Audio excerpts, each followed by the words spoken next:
आप सभी का मेरे चैनल पर स्वागत है। आज का जो हमारा टॉपिक है वो है 5 ईयर प्लान। बेसिकली यदि हमें किसी टॉपिक को लंबे समय तक याद रखना है तो उसका ब्लूप्रिंट बनाना बहुत ज़रूरी है, या कहें तो माइंड मैप। तो चलिए स्टार्ट करते हैं और 5 ईयर प्लान का ब्लूप्रिंट बनाते हैं। तो इस टॉपिक को हम 3 पार्ट्स में डिवाइड करके पढ़ेंगे। पहला है बैकग्राउंड या हिस्ट्री, दूसरा है मेन पार्ट और तीसरा होगा पीवाईक्यू एनालिसिस का। तो बैकग्राउंड में हम देखेंगे कि जो पंचवर्षीय योजनाएं हैं वह कैसे भारत में स्टार्ट हुई, उनका हिस्ट्री क्या था। दूसरे पार्ट में हम देखेंगे कि योजनाओं का वर्ष क्या है, पंचवर्षीय योजनाएं किस मॉडल पर आधारित थीं, कौन कौन से विभिन्न प्रोग्राम चलाए गए पंचवर्षीय योजनाओं के दौरान, योजनाओं की सफलता, plan holiday, rolling plan, LPG, हरित क्रांति और विभिन्न कृषि आयोग या स्थापित विभिन्न देशों की सहायता से स्थापित संयंत्र कौन कौन से हैं। तो चलिए स्टार्ट करते हैं। बात करते हैं 5 ईयर प्लान की हिस्ट्री की। तो विश्व में पहली बार 1928 में जोसेफ स्टालिन ने इसे यूएसएसआर में लागू किया था। यूएसएसआर का पूरा नाम होता है यूनाइटेड सोवियत सोशलिस्ट रिपब्लिक। वर्तमान में जो रसिया, यूक्रेन और कजाकिस्तान है वो यूएसएसआर के पार्ट हुआ करते थे। भारत में सर्वप्रथम 1934 में एम विश्वेश्वरैया ने अपनी पुस्तक प्लान्ड इकोनॉमी फॉर इंडिया में इस योजना की संकल्पना दी थी और 1938 में भारतीय राष्ट्रीय कांग्रेस का सम्मेलन हरिपुरा में हुआ, जिसके अध्यक्ष थे सुभाष चंद्र बोस और उन्होंने राष्ट्रीय योजना समिति का गठन किया। इसे कांग्रेस योजना कहा जाता है। बेसिकली जो इस योजना का काम था वो भारत के आर्थिक विकास के लिए योजनाएं तैयार करना था। 1944 में 8 उद्योगपतियों के द्वारा भारत के आर्थिक विकास हेतु एक प्लान बनाया गया जिसे बॉम्बे प्लान कहा जाता है और 1950 में जयप्रकाश नारायण ने भारत के आर्थिक विकास हेतु एक प्लान तैयार किया था जिसे सर्वोदय प्लान कहते हैं। सर्वोदय प्लान 1950 में केसी नियोगी यूएसएसआर से पंचवर्षीय योजना का आइडिया लेकर भारत आए और 15 मार्च 1950 को योजना आयोग का गठन किया गया। यह आयोग जो था एक असंवैधानिक संस्था थी और एक सलाहकारी संस्था थी। बात करते हैं योजना आयोग की। तो योजना आयोग जो है पंचवर्षीय योजनाएं बनाता था। इसके अध्यक्ष प्राइम मिनिस्टर हुआ करते थे, इसके उपाध्यक्ष भी होते थे और योजना आयोग के पहले उपाध्यक्ष थे 1950-51 में गुलजारी लाल नंदा और अंतिम उपाध्यक्ष थे मोन्टेक सिंह एलूवालिया 2015 में। 3 पूर्णकालिक सदस्य भी होते थे, वित्त मंत्री, रक्षा मंत्री और गृह मंत्री। जिन पंचवर्षीय योजनाओं को योजना आयोग बनाता था उन पर अनुमोदन देने का काम राष्ट्रीय विकास परिषद अर्थात एनडीसी का होता था। इसका निर्माण 6 अगस्त 1952 को नियोगी समिति की सिफारिश पर हुआ था। योजना आयोग को 1 जनवरी 2015 को नीति आयोग में बदल दिया गया और नीति आयोग का पूरा नाम होता है national institution for transforming India. तो चलिए आगे बढ़ते हैं। पहली पंचवर्षीय योजना 1951 से 1956 के बीच लागू की गई थी। बेसिकली यह जो योजना थी वो हेराल्ड डोमर मॉडल पर बेस्ड थी और यह जो मॉडल था वो बेसिकली सेविंग मॉडल था। हेराल्ड और डोमर जो थे वो 2 इकोनॉमिस्ट थे अर्थात अर्थशास्त्री थे जिन्होंने सेविंग पर अपनी एक मॉडल दिया था, उसे ही हम कहते हैं हेराल्ड डोमर मॉडल। मुख्य प्राथमिकता जो थी कृषि और सिंचाई थी। 1952 में राष्ट्रीय सामुदायिक विकास कार्यक्रम चलाया गया था। 1953 में राष्ट्रीय प्रसार सेवा और यह जो था योजना अपने लक्ष्य को प्राप्त कर लिया था। 2.1% लक्ष्य था और उसकी प्राप्ति 3.6% थी। इंपोर्टेंट जो क्वेश्चंस पूछे गए हैं वो है ये। पहली पंचवर्षीय योजना बेसिकली सिंचाई पर बेस्ड थी, इसलिए इस योजना के तहत भाखड़ा नांगल परियोजना, दामोदर नदी घाटी परियोजना और हीराकुंड परियोजना जैसी बांधों का निर्माण किया गया। और इस योजना के अंत में 5 IITs की स्थापना, बहुत महत्वपूर्ण प्रश्न कई बार पूछा गया है तो आप इसे याद रखेंगे। इस योजना के अंत में 5 IITs की स्थापना की गई थी। चलिए बात करते हैं द्वितीय पंचवर्षीय योजना की। तो इस योजना की अवधि थी 1956 से लेकर के 1961 के बीच। बेसिकली यह जो पंचवर्षीय योजना थी वह पीसी महालनोबिस मॉडल पर आधारित थी। इस योजना में भारी उद्योगों की स्थापना की गई। 1956 में औद्योगिक नीति लाई गई जिसके कारण भारत में बहुत तेज गति से औद्योगिकीकरण अर्थात इंडस्ट्रियलाइजेशन हुआ। अप्रैल 1957 में खादी और ग्राम्य उद्योग आयोग की स्थापना की गई थी। इंपोर्टेंट क्वेश्चन है, कई बार रिपीट भी हुआ है तो आप इसे याद रखेंगे। बात करें इंपोर्टेंट पॉइंट्स की जहां से सबसे ज्यादा बार प्रश्न बने हैं तो वो है ये कि द्वितीय पंचवर्षीय योजना में किन संयंत्रों की स्थापना की गई थी। तो द्वितीय पंचवर्षीय योजना में 3 संयंत्रों की स्थापना की गई थी, भिलाई, दुर्गापुर और राउरकेला। तो इसको याद रखने की हम ट्रिक भी बता देते हैं। ट्रिक है दुर्गा केला लाई। दुर्गा केला लाई, दुर्गा से हो जाएगा दुर्गापुर, केला से हो जाएगा राउरकेला और लाइस हो जाएगा भिलाई। तो 3 संयंत्र द्वितीय पंचवर्षीय योजना में स्थापित किए गए थे।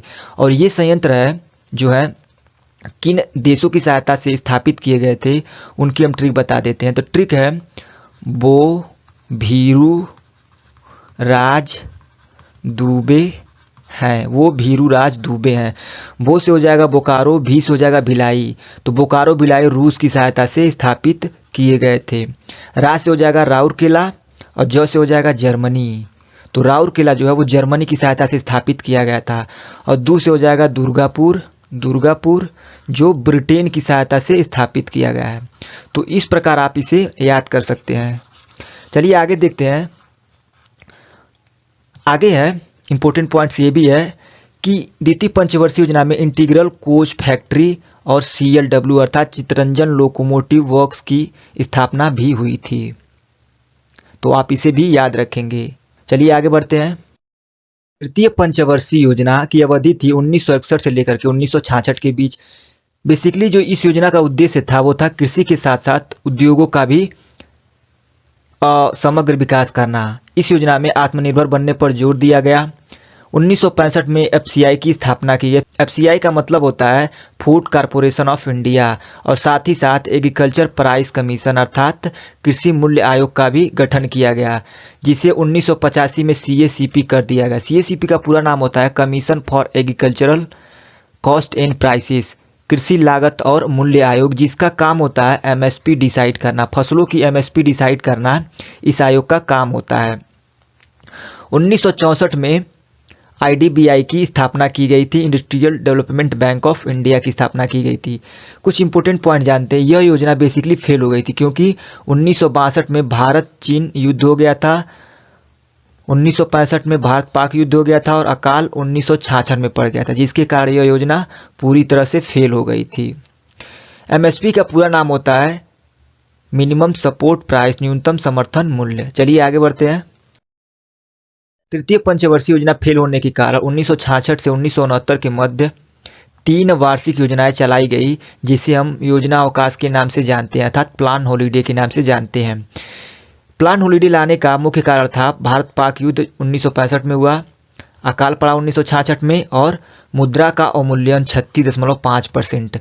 बेसिकली 1966 में मुद्रा का जो अवमूल्यन क्यों किया गया, उसका उद्देश्य था कि भारत में व्यापार जो घाटा था उसको कम करना और विदेशी जो मुद्रा भंडार था उसको बढ़ाना। इसी दौरान हरित क्रांति को भी इंट्रोड्यूस किया गया था। तो चलिए हरित क्रांति को जानते हैं। हरित क्रांति को हम 2 स्तर पर पढ़ते हैं, पहला विश्व स्तर पर और दूसरा है भारत में। तो विश्व स्तर पर इसकी शुरुआत 1960 में मैक्सिको में हुई थी। विश्व स्तर पर नॉर्मन बोरलॉग को इसका जनक माना जाता है। फिलीपींस में चावल की खेती को सबसे अधिक सफलता मिली थी और अंतर्राष्ट्रीय चावल अनुसंधान जो है वह फिलीपींस में है। भारत में 1966 से 67 के मध्य गेहूं और चावल के उत्पादन में वृद्धि देखने को मिली थी और इसकी शुरुआत अर्थात हरित क्रांति की शुरुआत भारत में MS स्वामीनाथन ने पंतनगर कृषि विश्वविद्यालय जो कि उत्तराखंड में है वहां से स्टार्ट की थी। इंपॉर्टेंट पॉइंट्स देख लेते हैं। हरित क्रांति शब्द का प्रयोग सर्वप्रथम विलियम गार्ड ने किया था और हरित क्रांति का केंद्र भारत में शामली में उत्तर प्रदेश में रहा था।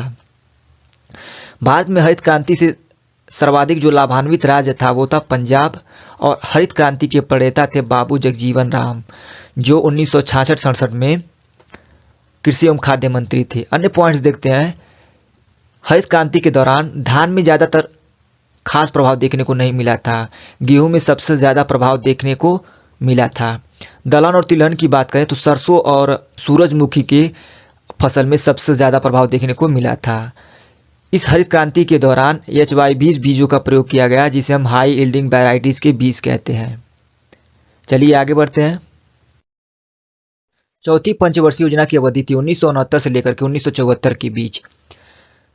इस योजना के उपाध्यक्ष थे R. गॉडगिल, जिन्होंने एक फार्मूला दिया था जिसके कारण यह योजना जो थी गॉडगिल फार्मूले पर बेस्ड थी। 14 जुलाई 1969 को 14 बैंकों का राष्ट्रीयकरण किया गया। सूखा संभावित क्षेत्र कार्यक्रम अर्थात DPAP कार्यक्रम चौथी पंचवर्षीय योजना में लाया गया। Drought prone area programme, basically इस योजना में इनपुट आउटपुट मॉडल लागू किया गया और परिवार नियोजन कार्यक्रम चलाया गया। इसरो की स्थापना भी इसी पंचवर्षीय योजना में हुई थी। 5वीं पंचवर्षीय योजना की अवधि थी 1974 से लेकर के 1978 के बीच। इस योजना का जो मुख्य उद्देश्य था वो गरीबी को हटाना था। सबसे ज़्यादा बार पूछा जाने वाला प्रश्न यही है कि किस योजना का मुख्य उद्देश्य गरीबी को हटाना था। तो 5वीं पंचवर्षीय योजना का। खाद्य के बदले अनाज योजना 1977 से 1978 के बीच इसी पंचवर्षीय योजना में चालू की गई थी। इंपोर्टेंट पॉइंट्स की बात करें तो आरआरबी की स्थापना 1975 में इसी पंचवर्षीय योजना के दौरान की गई थी। आरआरबी का मतलब होता है रूरल रीजनल बैंक। 20 सूत्री कार्यक्रम इसी पंचवर्षीय योजना में लाया गया था। न्यूनतम आवश्यकता कार्यक्रम 1974 में इसी परियोजना में लाया गया था, जिसे हम MNP कहते हैं, मिनिमम नीड्स प्रोग्राम। तो ये सारे महत्वपूर्ण प्रश्न हैं, कई बार पूछे जा चुके हैं, तो आप इसे याद रखेंगे। 1978 में इंदिरा गांधी की सरकार गिर गई और मोरारजी देसाई की नई सरकार बनी, और जिसके कारण यह योजना जो थी 1 वर्ष पहले ही समाप्त कर दी गई। तो आप इसे देखेंगे, इस योजना का जो कार्यकाल है 1974 से लेकर के 1978 तक ही है। भारतीय राष्ट्रीय राजमार्ग प्रणाली की जो शुरुआत हुई वह इसी पंचवर्षीय योजना में हुई थी। चूंकि 1978 में इंदिरा गांधी की सरकार गिर गई थी और मोरारजी देसाई की नई सरकार आई थी, तो उन्होंने क्या किया, 6वीं पंचवर्षीय योजना को हटा करके उसके स्थान पर 1 वर्षीय योजनाएं लाई, 2 1 वर्षीय योजनाएं लाई, जिसे हम रोलिंग प्लान कहते हैं।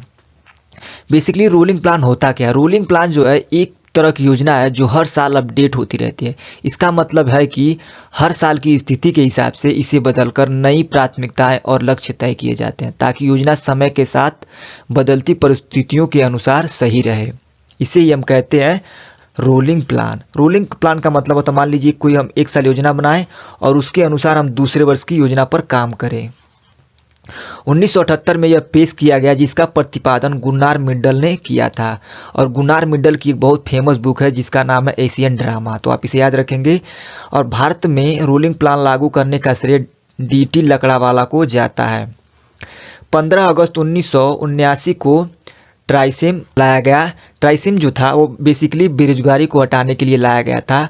इसका पूरा नाम होता है training of rural youth for self employment, और 1999 में इसे बदल करके स्वर्ण ग्राम स्वरोजगार योजना कर दिया गया। चलिए आगे बढ़ते हैं और 6वीं पंचवर्षीय योजना के बारे में बात करते हैं। 6वीं पंचवर्षीय योजना की, तो इस योजना की अवधि थी 1980 से लेकर के 1985 के बीच। 6वीं पंचवर्षीय योजना में मूल्य नियंत्रण को समाप्त करके आर्थिक उदारीकरण की शुरुआत हुई। क्योंकि जो 6वीं पंचवर्षीय योजना थी उसको इंदिरा गांधी के समय में लॉन्च किया गया था। 1980 में मोरारजी देसाई की सरकार गिर गई और इंदिरा गांधी की फिर से सरकार आई। फिर से परिवार नियोजन कार्यक्रम की शुरुआत हुई। जनसंख्या वृद्धि को रोकने के लिए 6 बैंकों का राष्ट्रीयकरण किया गया। 1980 ईस्वी में नाबार्ड की स्थापना की गई। 1982 ईस्वी में शिवरामन समिति की सिफारिश पर। नाबार्ड का जो पूरा नाम होता है national bank for agriculture and rural development, राष्ट्रीय कृषि और ग्रामीण विकास बैंक। 1982 में एक्जिम बैंक की स्थापना की गई, एक्सपोर्ट इंपोर्ट बैंक की स्थापना की गई, और गरीबी निवारण तथा स्वरोजगार पर बल दिया गया। इसके लिए NRP, द्वारका और RLEGP जैसे बेरोजगारी उन्मूलन कार्यक्रम चलाए गए। NREP का मतलब होता है नेशनल रूरल एम्प्लॉयमेंट प्रोग्राम। महत्वपूर्ण यह प्रश्न कई बार पूछा गया है। इस पंचवर्षीय योजना में नेहरू समाजवाद का अंत हो गया। इंपॉर्टेंट है, तो आप इसे याद रखेंगे। तो हमारा वीडियो यहीं तक रहेगा क्योंकि यह वीडियो बहुत लंबा हो चुका है। धन्यवाद।